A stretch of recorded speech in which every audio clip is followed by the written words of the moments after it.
గత 2 దినముల నుంచి మనం పరిశీలిస్తున్న ఒక అంశం, రాబోయే ఉగ్రత నుంచి ఈ లోకాన్ని తప్పించేవాళ్ళు ఎవరు అని. ఎందుకు లోకానికి ఉగ్రత రావాలి? ఉగ్రత చూపటానికి ఎవరు సిద్ధంగా ఉన్నారు? ఈ విషయాలను గూర్చి మనం ఆలోచిస్తే భూమి మీద ఉన్న మనం అందరం ఎవరో కాదండి, సాక్షాత్తు సర్వేశ్వరుని యొక్క ప్రతిరూపాలము, పిల్లలము. ఈ విషయం అర్థం కాక మనుషులు కుంచిత స్వభావంతో మతాల పేరట, వర్గాల పేరట, భాషల పేరట, ప్రాంతాల పేరట విడిపోయి ఒక జనం మీదికి మరొక జనం, ఒక రాష్ట్రం మీదికి మరొక రాష్ట్రం, చివరకు ఒక దేశం మీదికి మరొక దేశం యుద్ధనాదాన్ని ప్రకటిస్తుంది అంటే దేవుని యొక్క సంకల్పం వాళ్ళకి అర్థం కాలేదు అని మీరు తెలుసుకోవాలి. ప్రియులారా, ఈరోజు భూమి మీద మనందరికీ జన్మనిచ్చినది ఒకే తండ్రి, వన్ ఫాదర్. ఇది యేసువారు ప్రపంచానికి చెప్పిన నిజం. నిజంగా ఈ విషయం అర్థమైతే మనమంతా సోదరులం. చిన్ననాడు బడిలో ఒక చక్కని ప్రతిజ్ఞ మనం నేర్చుకుని ఆ ప్రతిజ్ఞ చేసేవాళ్ళు. ఏమని? భారతదేశం నా మాతృభూమి, భారతీయులందరూ నా సహోదరులు, నా సహోదరీమణులు. భారతదేశంలో ఉన్న వాళ్ళందరూ నా సోదరులు, సోదరీమణులు అనే చక్కటి ప్రతిజ్ఞ ఈ దేశంలో మనం నేర్చుకున్నాం. మరి సోదరీమణులు, సోదరులు అంటున్నప్పుడు ఆ మాటకు అర్థం ఏంటో తెలుసండి? సహోదరుడు అంటే సహ ఉదరము నుంచి జన్మించినవాడు, అంటే ఒకే ఉదరమును, ఒకే గర్భాన్ని పంచుకున్న వారిని సహోదరుడు, సహోదరి అంటారు. అర్థమవుతుందా మీకు? ఇవి సభ కాదండి, ఒక చక్కని దైవ పాఠాన్ని నేర్చుకుని ఒక ఓపెన్ తరగతి. మీరేం ప్రసంగ సభకు రాలేదు, ఇదేం రాజకీయ సభ కాదు. గంటలు గంటలు మాట్లాడి మిమ్మల్ని విసిగించడానికి నేనేం రాజకీయ నాయకుడిని అంతకంటే కాదు. నేను కేవలం బైబిల్ని బోధించే ఒక సేవకుడును, ఒక ఉపాధ్యాయుడును. ఎలాంటి పాఠం బైబిల్ నేర్పిస్తుందో అది చెప్పడానికి బైబిల్ చదివి వచ్చిన వాడనంతే. నాకున్న జ్ఞానం కాదది.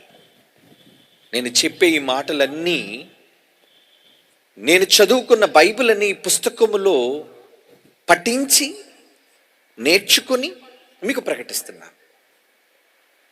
ఈ చక్కటి గ్రంథం, ప్రపంచం ఏదేదో మాట్లాడుతుంది ఈ గ్రంథం కోసం.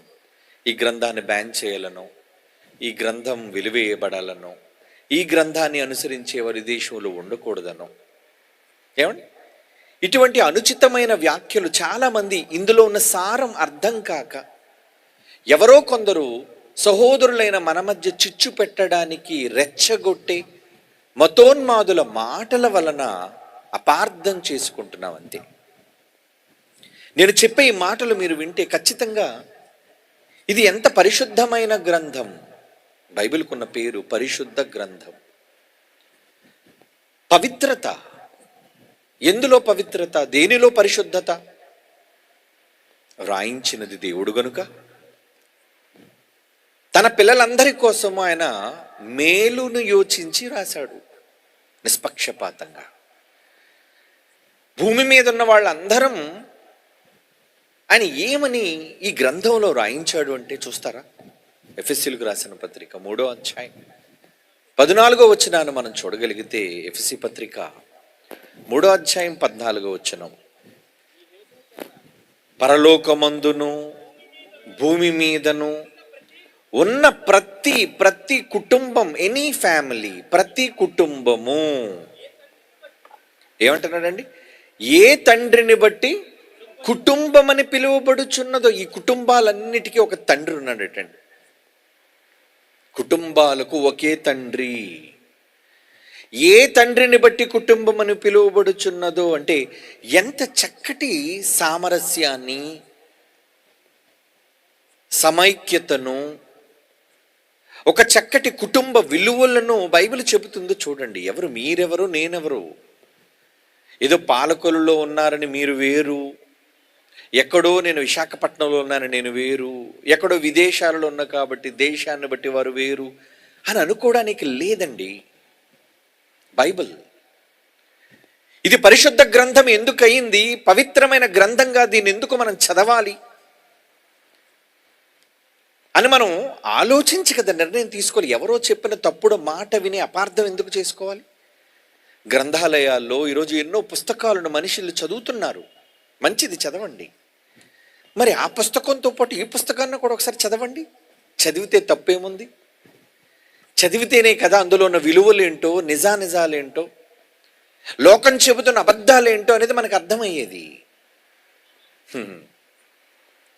ఈ గ్రంథంలో రాయబడిన విషయం ఏంటో తెలుసండి? మనం అందరము ఒక్క తండ్రి పిల్లలం, ఒకే కుటుంబం, సహోదరులం.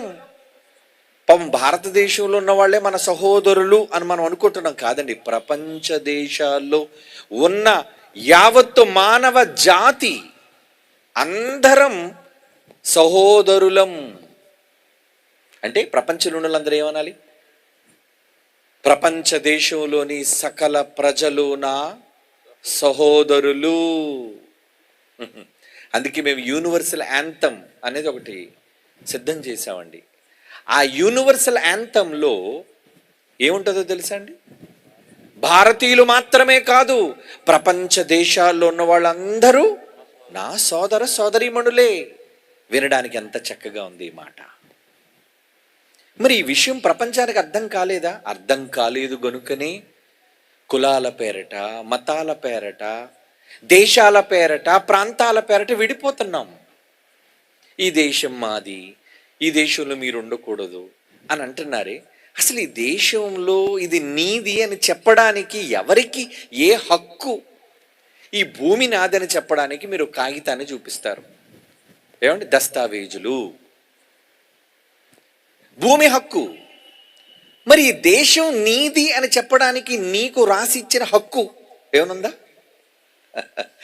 ఏ ప్రజలైనా, ఎనీ కంట్రీ, అమెరికా వాడు చూపించగలడా వాడి దేశపు హక్కు కాగితాన్ని? వాడు రాసుకొచ్చింది కాకూడదు, నేను రాసేసుకుంటాను. నేను రాసుకుంటే కాదు, ఎవరో నాకు ఇవ్వాలి. ఇంతకీ ఆరిన నేల, ఈ భూమి ఉందో చూసారా? ఎవడి హక్కు?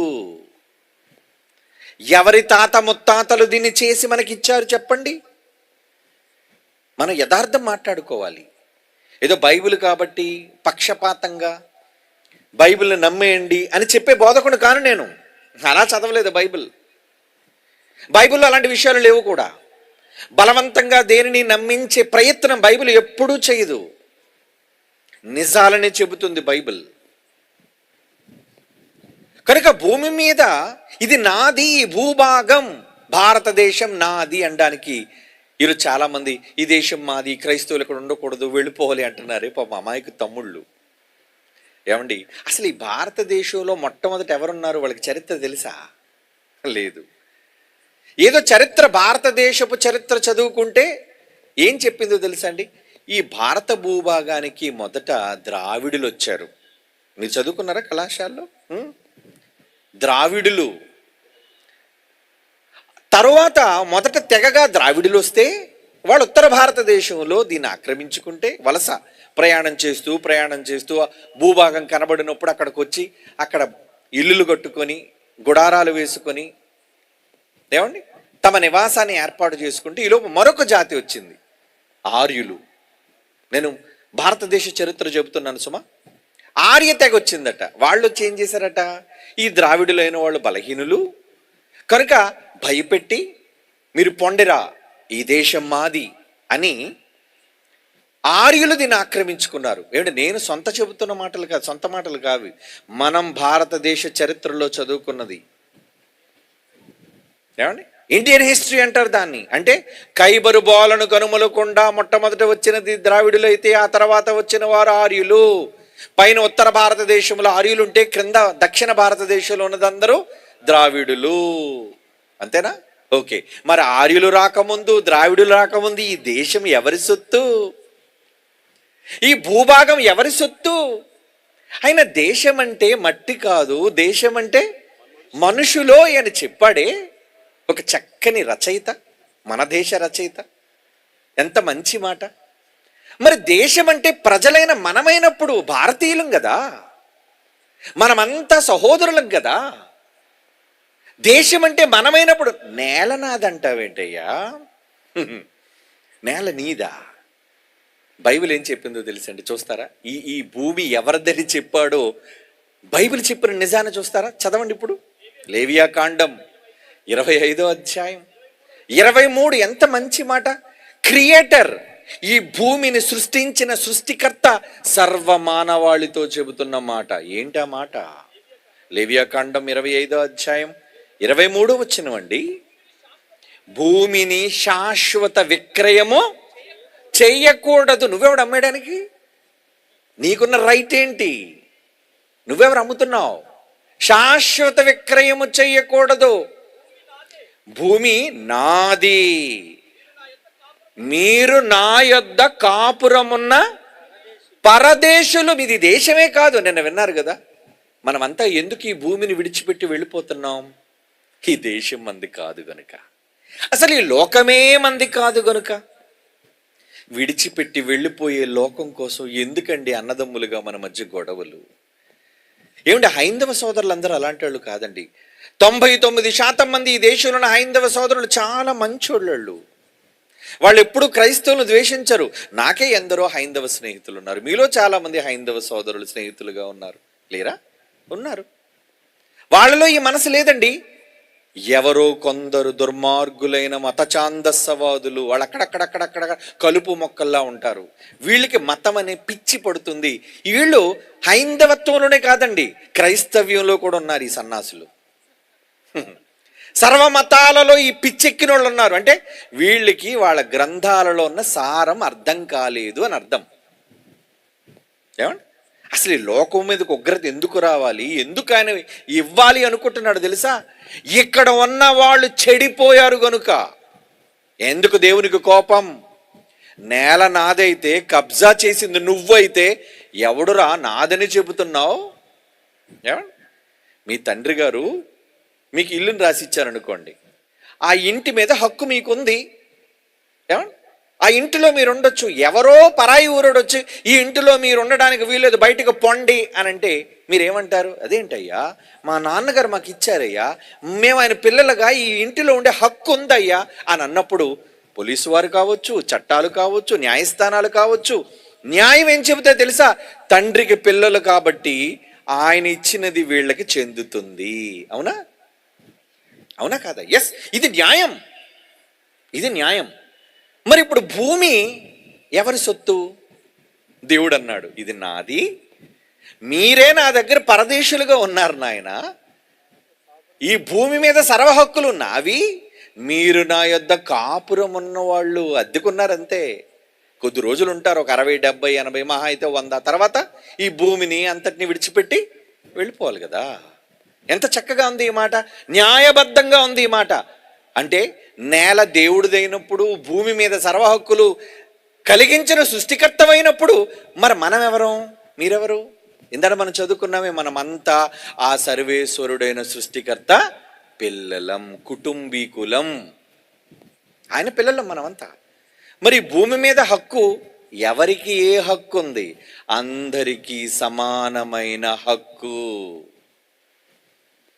స్వార్థపరులైన వాళ్ళు వచ్చి కబ్జాలు చేసి వందల ఎకరాలు దోచుకొని తమ పేర్ల మీద రాసుకొని, ఎవరిదది నువ్వు రాసేసుకోవడానికి? నవాబు ఇచ్చాడు. ఆడేవాడు, వాడికి ఎక్కడి నుంచి వచ్చింది నవాబుకి? చెప్పండి, నవాబుకి ఎక్కడి నుంచి వచ్చింది? జమీందారులకి ఎక్కడి నుంచి వచ్చింది? లేదా బ్రిటిష్ వాడు నీకు ఇస్తే ఆడేవాడు? బ్రిటిష్ వాడేవాడు? వాడిదా ఈ నేల? ఏమండి, పోని వలస వచ్చినాడు ఆర్యుడిదా, ద్రావిడుదా ఈ భూమి? ఎవడిది కాదు. నిర్మానుష్యంగా ఉన్నప్పుడు నువ్వు వచ్చావు, టెంట్ వేసావు, బతుకు, తప్పులేదు. ఇది నాది అని పక్కోడిని వెళ్ళగొట్టకో, తప్పు కదా అది. ఏమండి? మరి దేశంలో జరుగుతున్నది ఏంటి చెప్పండి? ఏమండి? సరిహద్దుల కోసం గొడవలు, రాష్ట్రాల కోసం గొడవలు, నదుల కోసం గొడవలు. ఏదో నదుల కోసం మళ్ళీ గొడవలు ఏంటి? మన గోదావరి నది కోసం చాలా కేసులు పెండింగ్ ఉన్నాయండి తెలుసా మీకు, కర్ణాటకకి మనకి మధ్య. ఏమండి? కేసులు ఏంటంటే ఈ జలాలు, గోదావరి జలాలు మావి, ఆలమట్టి డ్యామ్ కట్టినందుకు ఈ జలాలు మాకు కూడా సర్వ హక్కులు ఉంటాయి అని కర్ణాటక ప్రభుత్వం అనుకున్నా. ఇందుకు వాళ్ళెవడు? కర్ణాటకలో ఉన్న కర్ణాటక వాసి ఎవడు? ఆంధ్రాలో ఉన్న ఆంధ్రావాసి ఎవడు చెప్పండి? వీళ్ళంతా వన్ ఫ్యామిలీ, ఒక కుటుంబం. మూలానికి వెళ్ళిపోతే, వెనక్కి వెళ్ళిపోతే బైబిల్ చెప్పిన సత్యం మీరు వింటారా? వినాలి. అందుకే చెప్తున్నాను, బైబిల్ మతాన్ని బోధించలేదు. బైబిల్ మంచితనాన్ని బోధించింది, సమానత్వాన్ని బోధించింది, పరిశుద్ధతను నేర్పించింది. మనమంతా ఎక్కడి నుంచి వచ్చాం? బైబిల్ని అడిగితే ఎంత చక్కని మాట చెప్పిందో చూడండి. అపోస్తుల కార్యములు 17వ అధ్యాయం 26వ వచనం అండి. బైబిల్లో ఉన్న మాటలు ఎప్పుడో 1000 సంవత్సరాల క్రితం బైబిల్లో రాయబడిన మాట చెబుతున్నాను. ఈరోజు ఏదో మీకోసం నేను రాసుకొని తెచ్చేలేదు ఆ మాట. మిమ్మల్ని ఎందుకు నేను మోసం చేయాలి? ఉన్నదే కదా చెప్పాలి నేను. అక్కడ ఏమన్నది చూడండి. అపోస్తుల కార్యములు 17వ అధ్యాయం 26వ వచనములో, యావత్తు భూమి మీద, అది ఎన్ని ఖండం, ఏ ఖండం అయినా కావచ్చు, అమెరికా, రష్యా, ఏమండి, ఆసియా, యూరోపా, ఇవన్నీ ఖండాలు కదా, 7 ఖండాలు మనకి, అంటార్కిటికాతో కలిపి. యావత్తు భూమి మీద కాపురముండుటకు దేవుడు ఒకని నుండి, చూడండి తెర మీద మీకు కనబడుతుంది బైబిల్లో రాయబడిన మాట, ఒకని నుండి ప్రతి జాతి మనుష్యులను సృష్టించి. జాతి అంటే మనం పెట్టుకునే కులాల జాతులు కాదు అక్కడ, ఏమండి, మనం పెట్టుకున్నావన్నీ. ఇక్కడ జాతి అంటే ఒకడు నల్లగా ఉండేవాడు, ఒకడు తెల్లగా ఉండేవాడు, ఒకడు పొట్టిగా ఉండేవాడు, ఒకడు పొడుగుగా ఉండేవాడు. అదండి ఒక నీగ్రో జాతి, ఒక చైనీస్ జాతి, ఒక ఇండియన్ జాతి, ఒక రెడ్ ఇండియన్ జాతి, ఏమండి, ఒక రష్యన్ జాతి. వీళ్ళంతా జాతుల ప్రజలు. ఈ జాతుల ప్రజలందరికీ మూల పురుషుడు ఎవరట? ఒక్కడే. ఒకని నుండి అంటున్నాడు చూడండి, ఒకని నుండి ప్రతి జాతి మనుష్యులను సృష్టించి. అంటే మనమంతా ఆయన కడుపులో నుంచే వచ్చాం కదండి. అంటే మనందరికీ ఒక తండ్రేనా? మరి ఎంత బాగుందండి. అంటే అన్నదమ్ములమా? ఎస్. ఆంధ్ర వచ్చిన తర్వాత, తెలంగాణ నుంచి విడిపోయిన తర్వాత మేం తెలంగాణ, మేం ఆంధ్ర అనుకున్నారు పిచ్చోళ్ళు. ఏమండి, అప్పటి వరకు ఆంధ్ర అంతా కలిసే ఉండేది. కానీ ఎప్పుడైతే రాష్ట్రాలు విడిపోయి ద్రమలు వచ్చేసారు, తెలంగాణ తల్లి వేరేగా ఉంది, ఆంధ్ర తల్లి వేరేగా ఉంది. ఏమండి, నిజానికి ఒకే తల్లి అండి. మనం ఒకవేళ తల్లులుగా భూభాగాలు మనం అనుకుంటే సరే, పోనీ అలాగా అనుకోండి, తప్పులేదు. కానీ ప్రేమతో ఉండొచ్చుగా. వీళ్ళిద్దరు అక్క చెల్లెలు అనుకోవచ్చుగా, అందరి తల్లులను. బైబిల్ అయితే అలా చెప్పలేదు. బైబిల్ ఏం చెప్పిందో తెలుసా అండి? భూమి మీద జీవము కలిగిన ప్రతి వానికి ఒకే తల్లి. మనమంతా ఒక అమ్మ కడుపులో నుంచి వచ్చామంటండి, ఒక అమ్మ. ఏమండి, ఈ మాట నేను చెప్తే మీరు నమ్మరు కదండి. ముందు బైబిల్లో ఉన్న మాట చూద్దామా? ఏమండి, ఆదికాండం అనే పుస్తకాన్ని, ప్రారంభ పుస్తకం బైబిల్లో. ఏమండి, ఒకళ్ళు మీరు బైబిల్ చదవలేని వాళ్ళైతే, లేదా బైబిల్ తెలిసిన వాళ్ళైతే, బైబిల్లో ప్రారంభ పుస్తకంలో ఏమని దేవుడు రాయిస్తున్నాడో చూడండి. ఆదికాండం 3వ అధ్యాయం 20వ వచనం. ఆదికాండం 3వ అధ్యాయం 20వ వచనం బైబిల్లో ఏమి రాయబడింది చూడండి. బైబిల్ మత గ్రంథం కాదు కదా, మంచి గ్రంథం కదా. ఏమంటుంది? ఆదాము తన భార్య, ఆదాము అంటే తొలి మనిషి, ఆదాము తన భార్య అయిన హవ్వ అని పేరు పెట్టెను. ఎందుకు హవ్వ అని పేరు పెట్టాడట ఆదాము? ఎందుకంటే ఆమె జీవము గల ప్రతి వానికి తల్లి. అబ్బా, మీకు జీవం ఉందా? అమెరికాడికి జీవం ఉందా? ఉంది. రష్యాడికి జీవం ఉందా? ఉంది. భూమి మీద మనిషిగా జీవం ఉన్న ప్రతి వానికి ఒకే తల్లి అని బైబిల్ చెప్పిందండి. 1000 సంవత్సరాలు. ఈ మాట రాయబడింది క్రీస్తు పూర్వం 1000 సంవత్సరాల క్రితం బైబిల్లో నమోదు చేయబడిన మాట. మీ బైబిల్లో అలాగే చెప్తారులేండి, అన్ని కట్టు కథలు. మాకు వేరే వేరే తల్లులు ఉన్నారు, మాకు వేరే వేరే జనాంగాలు ఉన్నాయి, మేమంతా ఒక్కటి కాదు.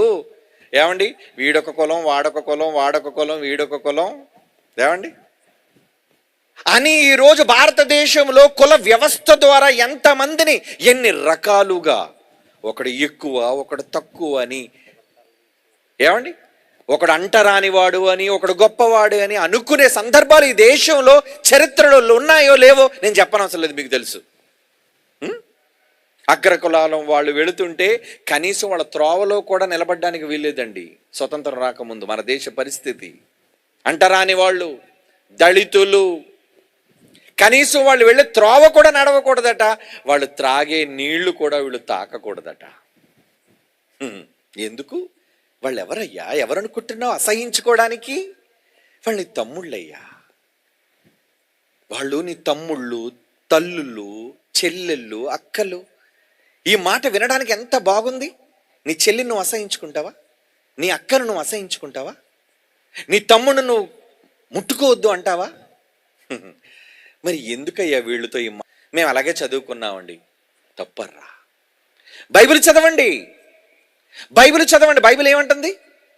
ఏమని ఇప్పుడు మనం చదువుకున్నాం 3:20లో, ఆదాము ఎందుకు హవ్వను పేరు పెట్టాడు అంటే భూమి మీద ఉన్న ప్రతి వానికి, జీవము కలిగిన ప్రతి వానికి ఒకే తల్లి అంటే ఒక అమ్మ కడుపులో నుంచి మనమంతా వచ్చామో అని బైబిల్ చెబుతుంది.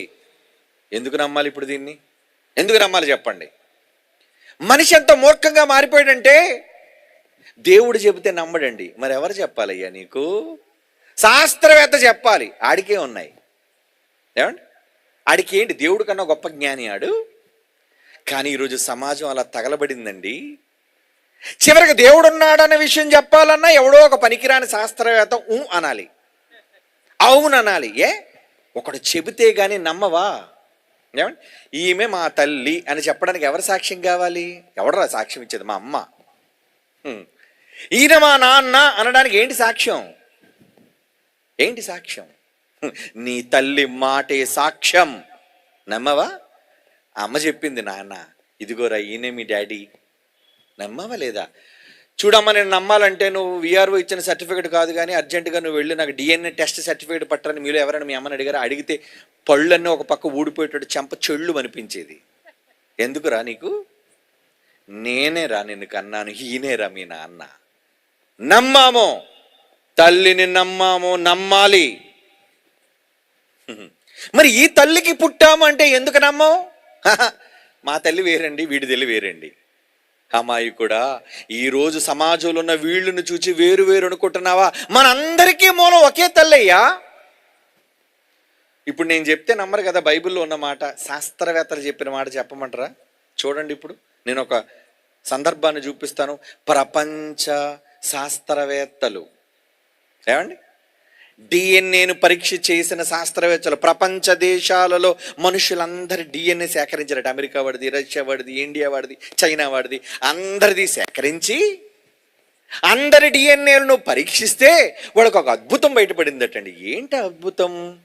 ఏంటి అద్భుతం? ఇప్పుడు చూడండి, మీకు చూపిస్తాను. చూపించండి తెర మీద.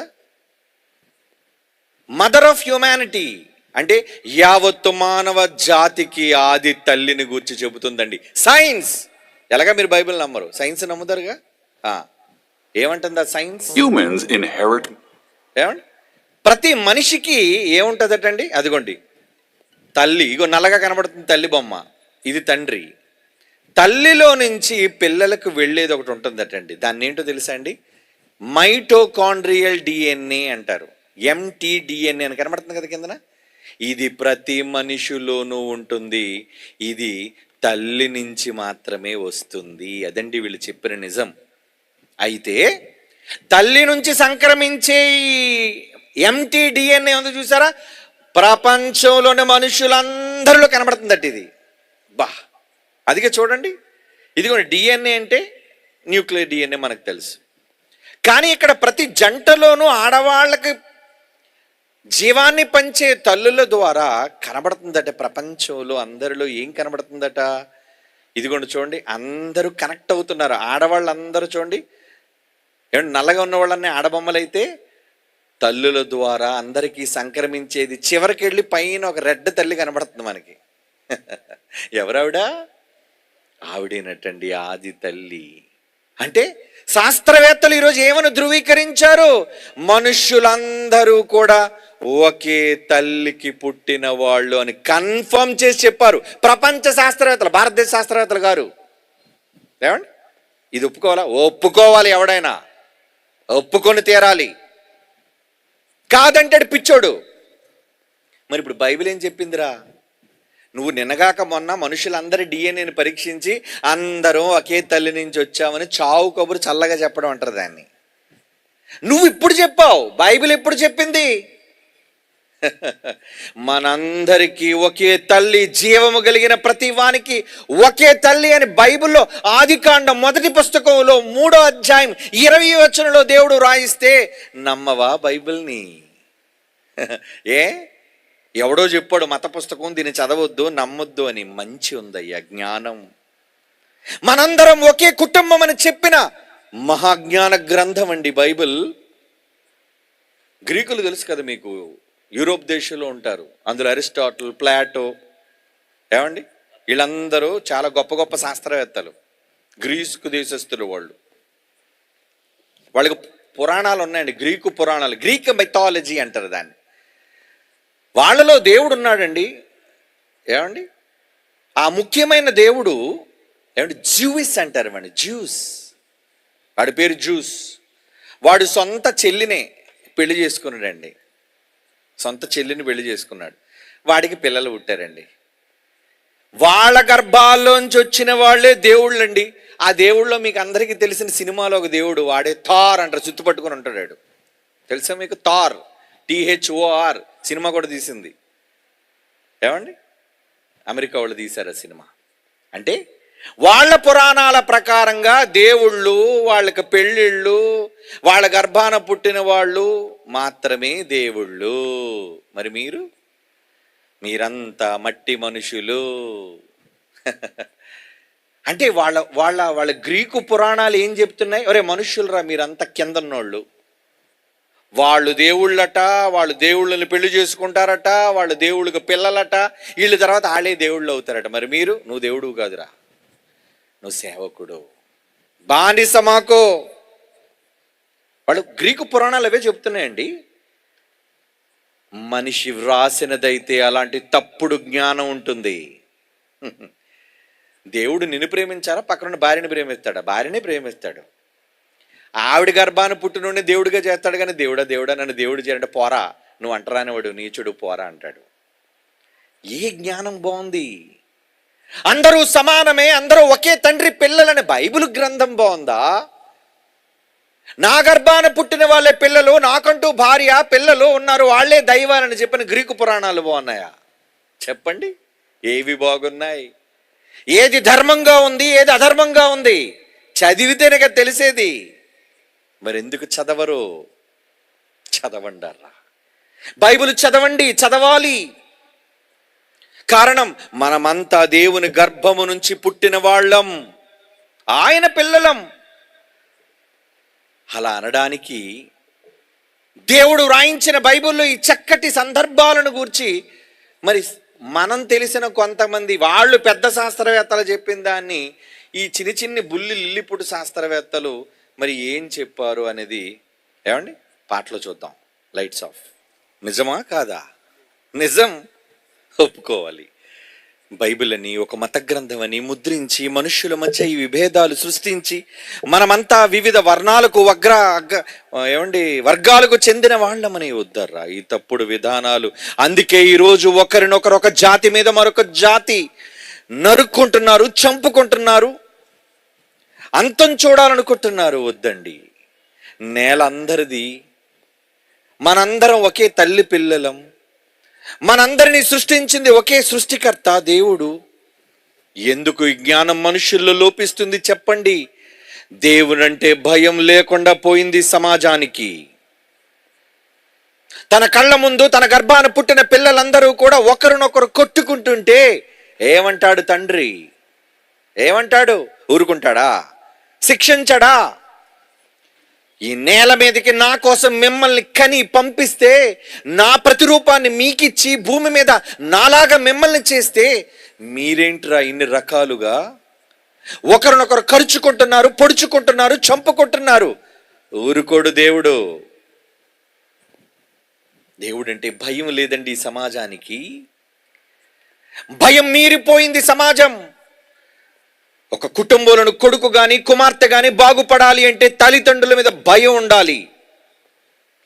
మేము మా పిల్లలకి తల్లిదండ్రుల్లా ఉండవండి, స్నేహితుల్లా ఉంటామంటే అప్పుడు ఏరా ఏమే అంటాడు నిన్ను. అలా పిలిపించుకున్నారా?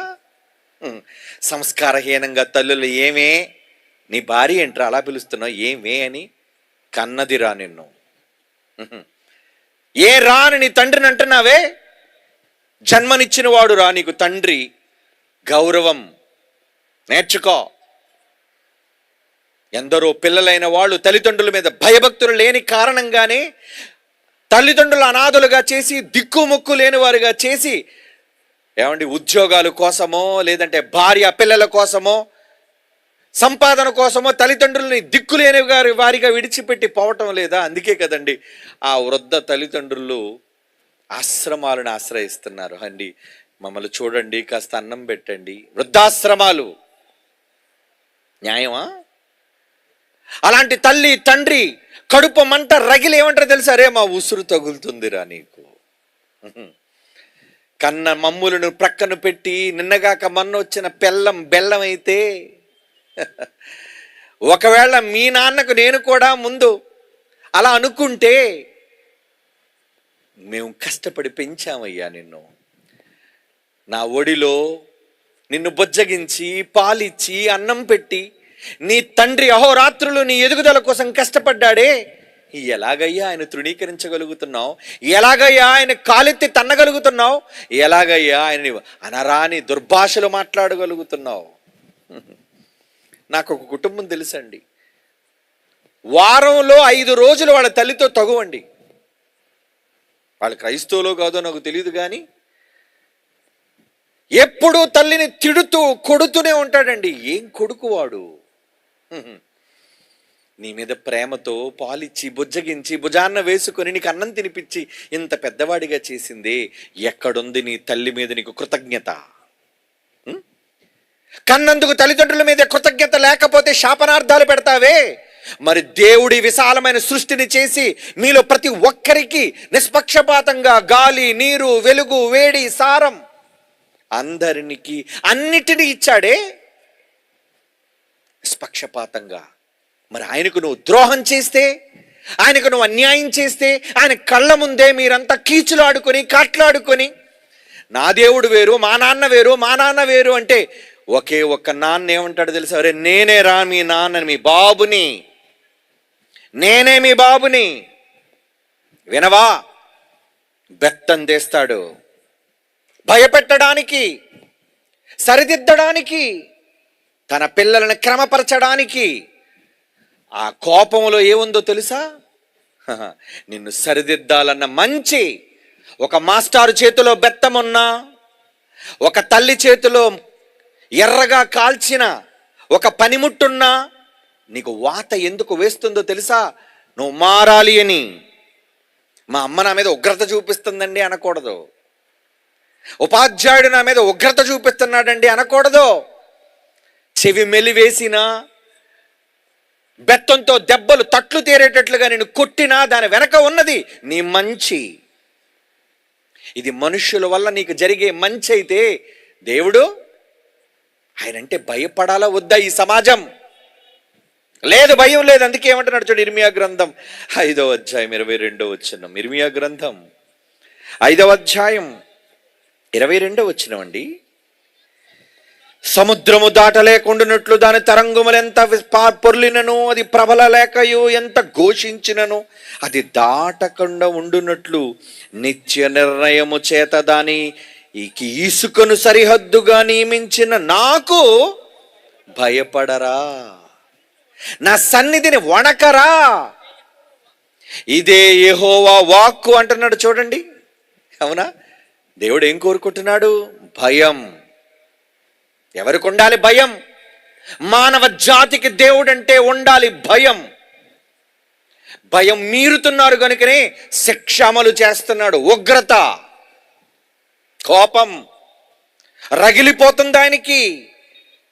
మనం బ్రతుకుతున్న విధానాలు చూచి, మొదటి రోజు మీరు చూశారు కదా, ఒరే ఆడది ప్రేమించుకోవడం ఏంట్రా, మగాడు పెళ్లి చేసుకోవడం ఏంట్రా, ఏంటి సంస్కృతి, ఏంటి దారుణమైన విపత్కర పరిణామం. పెళ్లి చేసుకోవటం, వాడుకోవటం, వదిలేయటం. జంతువు చేసిందంటే అర్థం ఉందిరా, అది జంతువు, మృగం. దానికి లేదు, మానవుడు లాంటి ఆలోచన లేదు దానికి.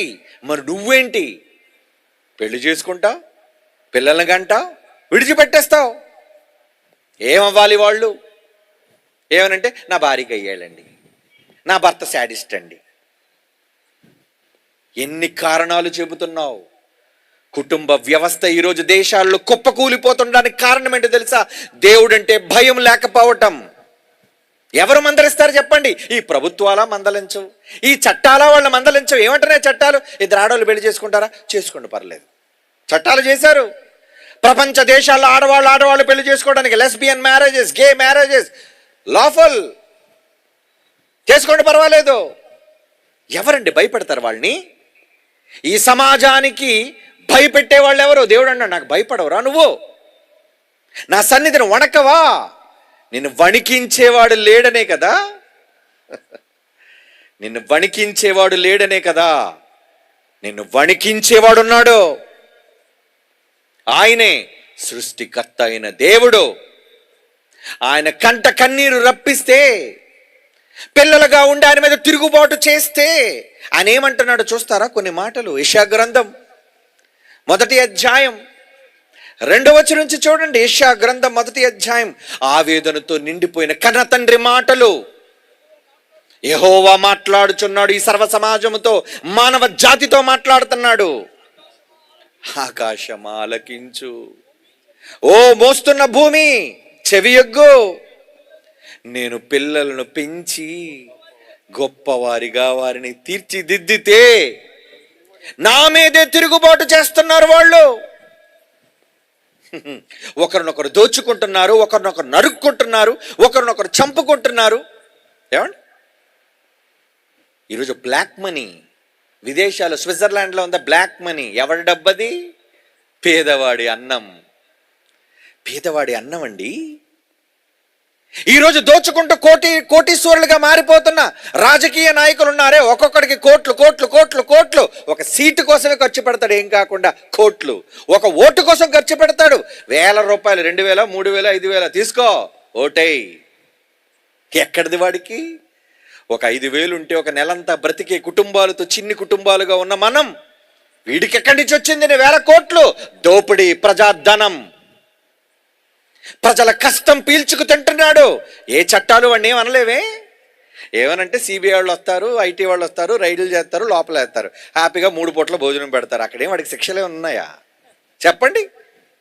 ఈరోజు చట్టాలలో శిక్షలు అమలు చేస్తున్న ఎక్కడున్నాయి చెప్పండి? సత్యం రామలింగరాజు మీకు తెలుసు కదా, సత్యం అధినేత. ఒక 20 ఏళ్ళ క్రితం లోపలేశారండి, కోట్ల రూపాయలు సంపాదించాడని. వచ్చేసాడు బయటికి, అయిపోయింది వాడి శిక్షాకాలం. మరి ప్రజల డబ్బంతా ఏమైంది? స్వాహా. ఆడికి బుద్ధి చెప్పేవాడు లేడు, ఆడికి బుద్ధి చెప్పేవాడు లేడండి. ఇలా ఎందరు అండర్ వరల్డ్ డాన్లు లేరు చెప్పండి? ఈ ప్రపంచంలో ఎంతమంది ప్రజల మీద పడి రక్తాన్ని పీల్చుకు తింటున్న రక్త పిపాసుల్లో లేరు చెప్పండి?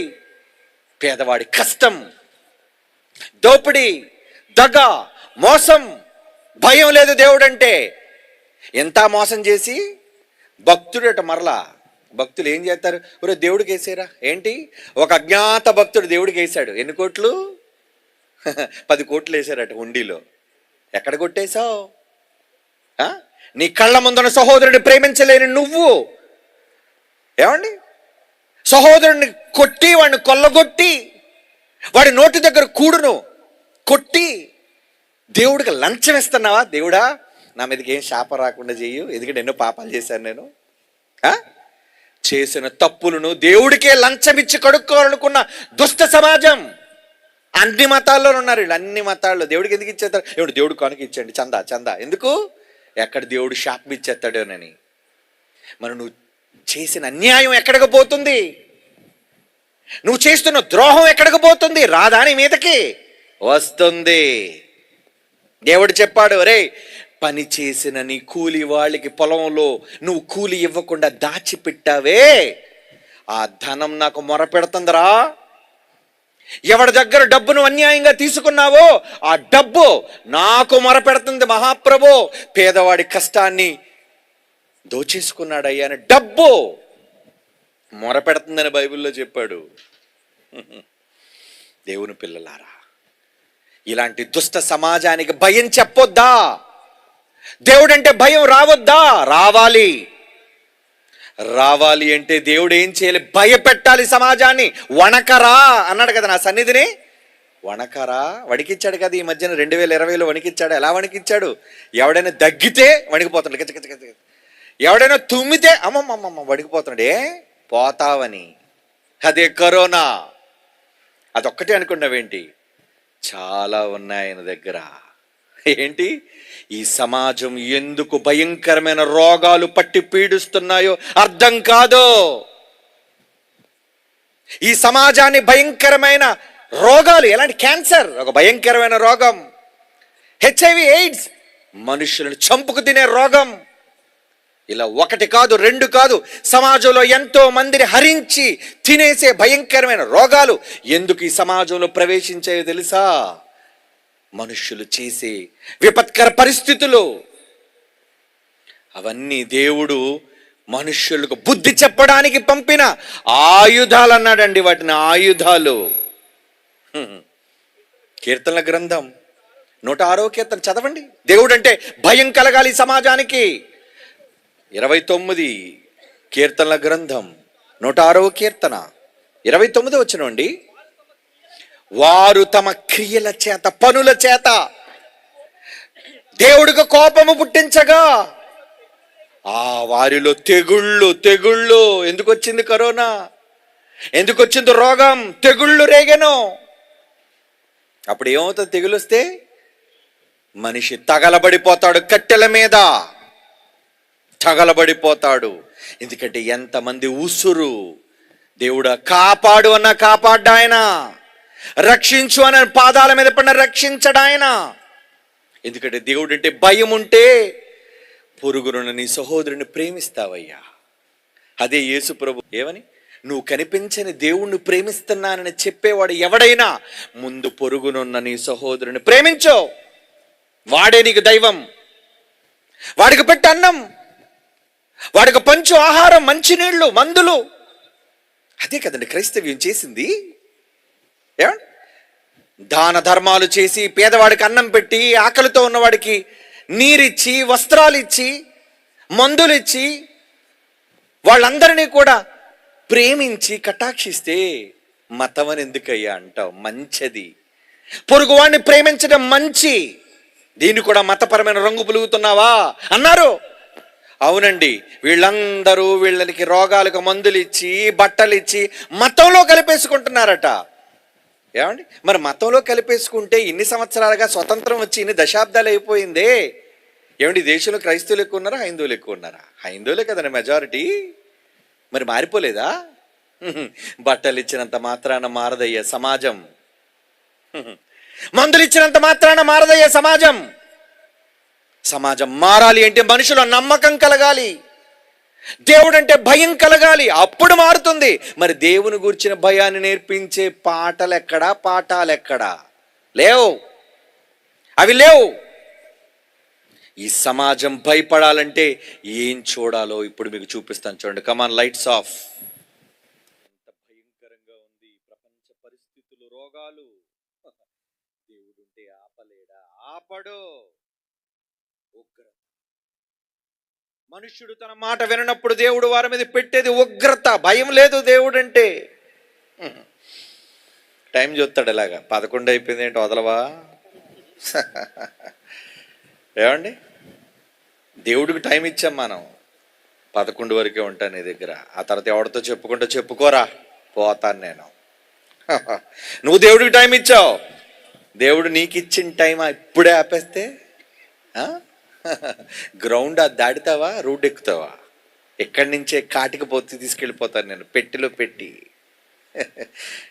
భయం లేదు, దేవుడు అంటే భయం లేదు, దేవుని మాట అంటే భయం లేదు, దేవుని వాక్కులంటే భయం లేదు, దేవుని క్రియలంటే భయం లేదు. ఎందుకు ఉగ్రత చూపించకుండా ఉండాలి చెప్పండి? ఇలా ఉగ్రత చూపించుకుంటూ వెళ్ళిపోతే ఎవరండి ఆయనకి మిగిలేది? బాధపడుతున్నాడు మరలా. నీ పిల్లాడి కోపంతో గట్టిగా దెబ్బలు కొట్టిన తర్వాత వాడు మూలకపోయి మూలుగుతుంటే 1 గంట పోయిన తర్వాత నీ కోపం అంతా చల్లారిపోయి ఏమంటావు? మరలా నువ్వు వాడి దగ్గరికి వెళ్ళి వాడిని నీ ఒడిలోనికి తీసుకుని, ఎందుకురా నాన్న నాకు ఈ కోపాన్ని రప్పిస్తున్నావు? నీ మీద నాకు కోపం లేదురా, నువ్వు ఈ తప్పు చేయడం వల్లేరా నిన్ను కొట్టాను బెల్టుతో బెత్తంతో అని ప్రేమతో చేస్తావే, సేద తీరుస్తావే, దగ్గర చేర్చుకుంటావే, అదే నీ పరలోకపు తండ్రి మనస్సు. విలాప వాక్యములు చూడండి, 3వ అధ్యాయం, వెళ్ళిపోతురు కానీ విలాప వాక్యములు 3వ అధ్యాయం 33, విలాప వాక్యములు 3వ అధ్యాయం 33 వచనమండి. హృదయపూర్వకముగా ఆయన నరులకు విచారమైన బాధైనా కలుగజేయడటండి. ఎంత మంచి ప్రేమండి! నీ శరీరాన్ని శిక్షిస్తున్నాడండి.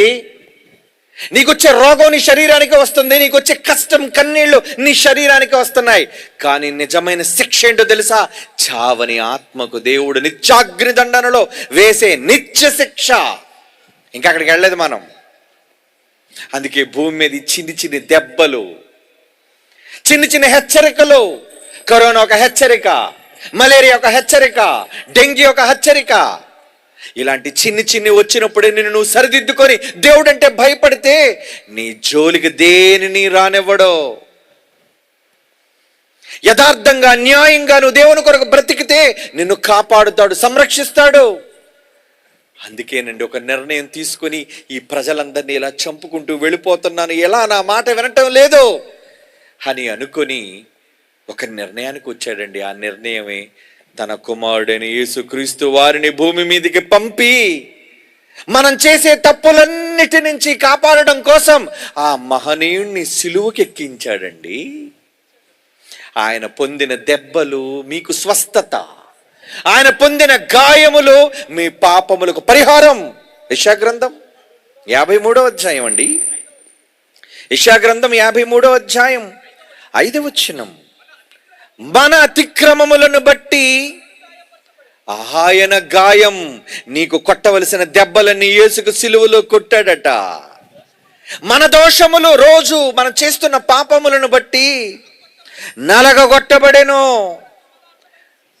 మనకు పడవలసిన శిక్ష ఆయన మీద పడెను. ప్రజలకు అర్థం కాలేదు, ఎందుకండి సిలువేయబడ్డ యేసు ప్రభువుని హేళన చేస్తున్నారు. సిలువట, మేకులట, దిగలేడట, రక్షించుకోలేడట. ఆయన సిలువెక్కింది నీకోసమేనయ్యా. నువ్వు చేస్తున్న దోషణ, నువ్వు చేస్తున్న పాపాలు క్షమ. దేవుడు తలుచుకుంటే ఈ క్షణమే తన మీద తిరుగుబాటు చేసిన వాళ్ళని రోగంతో మొత్తి చంపేయగలడు. కానీ ఎందుకు ఇంకా సహనంగా ఎదురు చూస్తున్నాడో తెలుసా? నువ్వు మారాలి అని. అవునండి, అందుకే తన కొడుకును పంపుకున్నాడు, సిలువలో చంపుకున్నాడు. ఈ ప్రేమ నీకు అర్థం కాదే? ఆయనేనండి ఉగ్రత నుంచి తప్పించడానికి, రక్షించడానికి అడ్డుపడ్డ మహనీయుడైన. చూడండి బైబిల్లో ఈ మాట. రోమీలకు రాస్తున్న పత్రిక, రోమాపత్రిక 5వ అధ్యాయం 9వ వచనం. రోమాపత్రిక 5వ అధ్యాయం 9వ వచనం. కాబట్టి ఆయన రక్తము వలన ఇప్పుడు నీతిమంతులుగా పాపులమైన మనం తీర్చబడి మరింత నిశ్చయముగా ఆయన ద్వారా ఉగ్రత నుండి రక్షింపబడుదుము. నిత్యాగ్ని దండన, నరకమనే ఉగ్రత మనుషుల ఆత్మలకు రాకుండా ఉండాలి అంటే ఎవరు పడ్డారడ్డు?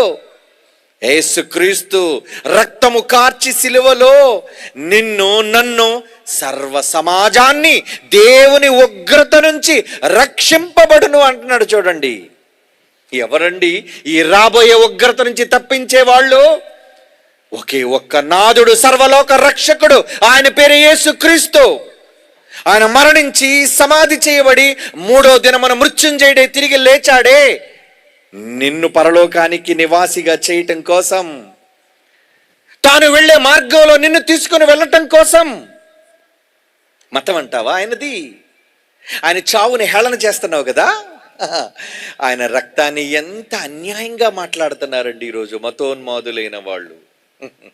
ఆయన రక్తాన్ని గురించి ఎంత అసభ్యకరంగా మాట్లాడుతున్నారు.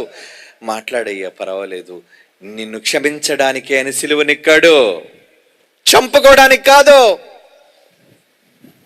ఆయన చంపుకోవాలి అనుకుంటే యేసు ఆ రోజే అన్నాడు, ఏమని? పిలాతు, నేను చావకుండా ఉండాలి అంటే ఈ క్షణం తండ్రిని ఒక్క మాట అడిగితే చాలు, సేనా వ్యూహాలు దిగిపోతాయి. నువ్వుండవు, నీ సింహాసనం ఉండదు, నీ ప్రభుత్వం కూడా ఉండదు అన్నాడా? కానీ నేను చావునకు సిద్ధపడే వచ్చానయ్యా, ఈ సమాజాన్ని రక్షించడానికే వచ్చానయ్యా. నా రక్తానికి పక్షపాతం లేదు, మీకుంద రక్తాలకు పక్షపాతం, కులాల పక్షపాతం, రక్తాల పక్షపాతం, ప్రాంతాల పక్షపాతం, దేశాల పక్షపాతం.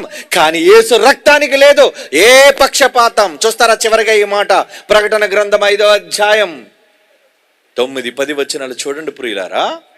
ఉగ్రత నుంచి తప్పించడానికి ఈ మానవ సమాజానికి ఎవరు దిగారు రంగంలోనికి? ప్రకటన గ్రంథం 5వ అధ్యాయం 9-10 వచనాలు ప్రియులారా. యేసు వధింపబడిన వాడై ఆయన రక్తమిచ్చి ఎవరిని క్రైస్తవుల కోసమే రక్తం పెట్టాడు, యూదుల కోసమే రక్తం పెట్టాడు? నా ప్రతి వంశం,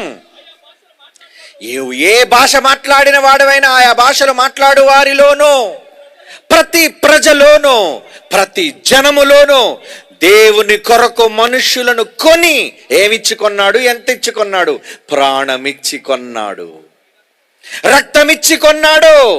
ఆ రక్తానికి పక్షపాతం లేదు. వీడు హైందవుడు, వీడు ఇస్లాం, వీడు క్రైస్తవుడు, వీడు యూదుడు లేదు. వీడు భారతీయుడు, వీడు పాకిస్తానీయుడు, వీడు అమెరికా వాడని లేదు.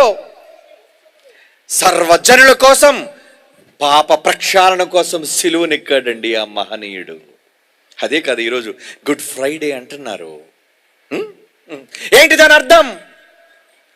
ఈ శుభ శుక్రవారంలో ఆయన సిలువ నెక్కి చావడం వెనక ఉన్న కారణం మానవ జాతిని ఉగ్రత నుంచి తప్పించటం కోసం. అదే కదా మనం చదువుకున్నాం. ఆయన రక్తము వలన ఇప్పుడు నీతిమంతులుగా తీర్చబడి మరింత నిశ్చయముగా ఆయన ద్వారా, యేసు ద్వారా ఉగ్రత నుంచి రక్షింపబడుదుము.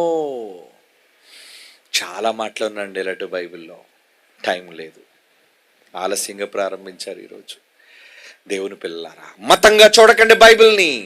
క్రీస్తుని మత సంబంధమైన వ్యక్తిగా చూడకండి. సర్వ మానవాళికి మంచిని నేర్పించిన మహామూర్తి ఆయన. సర్వము, మనుష్యులందరూ ఒకే తల్లి పిల్లలని, సమానత్వాన్ని నేర్పించింది బైబిల్. పక్షపాతం లేదు బైబిల్కి, కుల వ్యవస్థ లేదు బైబిల్లో. అందరినీ ప్రేమించి అందరినీ దేవుని సన్నిధికి నడిపించాలన్న మంచి నేర్పించింది బైబిల్. అలాంటి బైబిల్ని అపార్థం చేసుకోకండి. అలా అపార్థం చేసుకుంటే ఈ లోకానికి సువార్త పేరట యేసు మరణ సమాధి పునరుద్ధానాలు ప్రకటించండి. అదే మీ విధి. God bless you all.